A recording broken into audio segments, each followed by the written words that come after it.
चंद्रयान 3 का बड़ा चर्चा है पूरी सोशल मीडिया के ऊपर कि इंडिया चांद के ऊपर पहुंच गया, इंडिया चांद के ऊपर पहुंच गया। लेकिन हकीकत इसके बरक्स है। इंडिया कोई चांद पे नहीं पहुंचा और इंडिया सिर्फ दुनिया को बेवकूफ़ बना रहा है। चांद पर पहुंचने के बाद इंडिया की जो तस्वीरें आई हैं उसके ऊपर बहुत सारे सवालात उठ गए हैं। सबसे पहला जो सवाल है वो ये है कि चांद पे जो ये गाड़ी उतरी है चंद्रयान के नाम से, उसके टायर मट्टी के अंदर क्यों धंस गए हैं? क्योंकि अगर ग्रेविटी है तो ग्रेविटी की वजह से मट्टी के अंदर टायर नहीं धंसने चाहिए। सबसे बड़ा तो सवाल यही है। उसके बाद जो है वो चांद के ऊपर चंद्रयान खड़ा हुआ है और तस्वीर में आप देखें तो सामने एक और चांद नजर आ रहा है। तो जब वो चांद है तो फिर ये क्या है? और अगर ये चांद है जिसपे ये चंद्रयान खड़ा है तो फिर वो क्या है जो तस्वीर के अंदर नजर आ रहा है?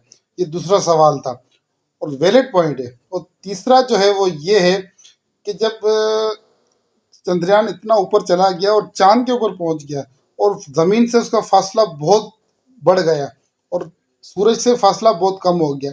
जब सूरज से फासला कम हो गया तो सूरज की तपिश बढ़ जाती है। तो फिर ये चंद्रयान गाड़ी खड़ी हुई है तो उसके रबड़ के जो टायर हैं वो फटे क्यों नहीं आग की वजह से? और ये झंडा जो ये दिखाया जा रहा है इंडिया का, वो इसमें कैसे सलामत रह गया इतनी तपिश के अंदर? ये तीसरा सवाल लोग उठा रहे हैं पूरी दुनिया के अंदर। और चौथा जो है वो सवाल ये है कि जब इतना चांद के ऊपर पहुंचने के बाद भी सितारे जो है वो छोटे ही नज़र आ रहे हैं। ये बहुत बड़ा सवाल है कि सितारे क्यों छोटे नज़र आ रहे हैं? चांद में पहुंचने के बाद जब फासला कम हो गया है तो फिर सितारों को तो बड़ा नज़र आना चाहिए।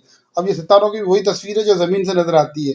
और सारी बातें ये हैं कि ये इन्होंने एआई इंटेलिजेंस, आर्टिफिशियल इंटेलिजेंस के ज़रिए इन्होंने सारी जो है वो तस्वीरें बनाई हैं। ये सारी फेक हैं और इंडिया कोई उस जगह पे पहुंचा नहीं है।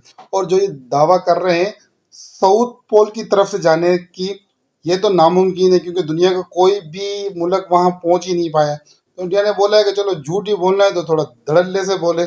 और मज़े की बात यह है कि एलन मस्क ने ट्वीट के अंदर ये कहा है कि मैंने 165 अरब डॉलर लगा दिए लेकिन मैं चांद पे नहीं पहुंच सका।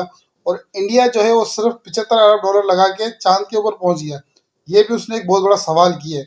और एलन मस्क को आप जानते हैं कि उसके पास पूरी टेक्नोलॉजी है, नासा का पूरा इदारा है, साइंस के ऊपर उसने बड़ा काम किया हुआ है। जब वो शख्स नहीं पहुंच सका तो ये इंडिया कैसे पहुंच गया? अब ये इन्होंने पूरी दुनिया को मामू बनाया और बेवकूफ़ बनाया। कोई ये चांद वांद पे नहीं पहुंचा है और ये हकीकत यही है कि ये चांद पे नहीं पहुंचे। अगर वीडियो आपको अच्छी लगी है तो शेयर कर दीजिएगा। शुक्रिया।